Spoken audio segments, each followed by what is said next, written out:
Hello all!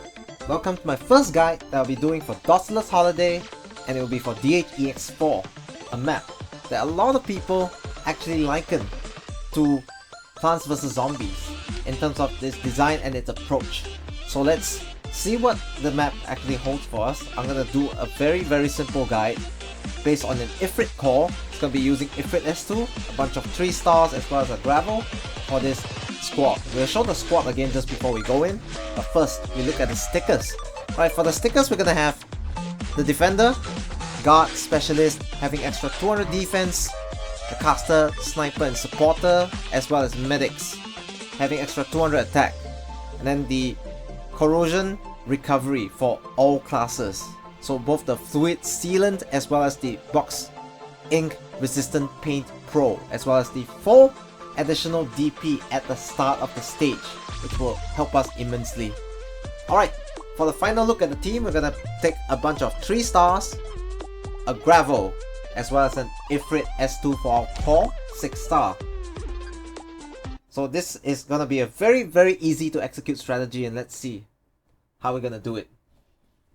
Alright, let's begin. DH-EX-4, also known as the Stewary. Right, so we're gonna open with 2 vanguards. Basically, we're gonna put Vanilla as well as Fang. And Fang will be in a lane where she's able to deal with the hits of the anchor guy. We'll be walking down the lane largely. And after we have enough DP, the next unit we drop is basically Ifrit. And Ifrit will cover every single lane. And this is the core part of the strategy. We're gonna make sure we form that entire column where we have blockers aiding Ifrit's DPS. So Steward will also help out on the lane in the early parts because Ifrit cannot attack anything that she's blocking.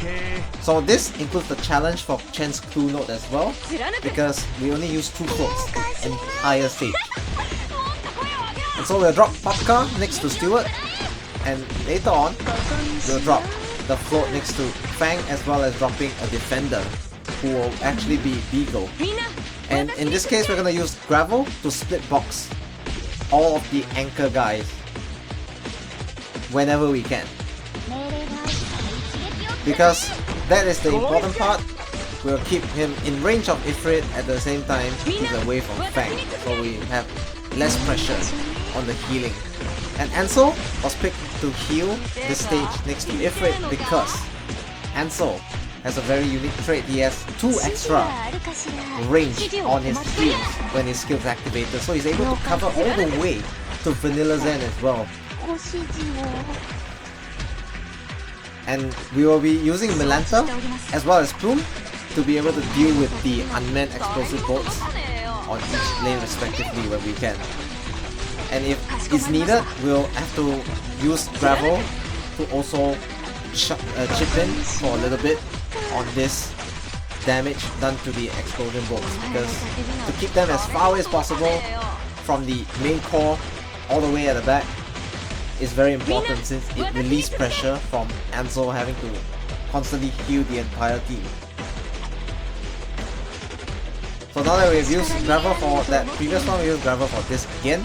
And this time we'll rotate Melanta all the way to the top, because Melanta has an incredible HP pool, which allows her to take a couple of more hits than some of her other counterparts,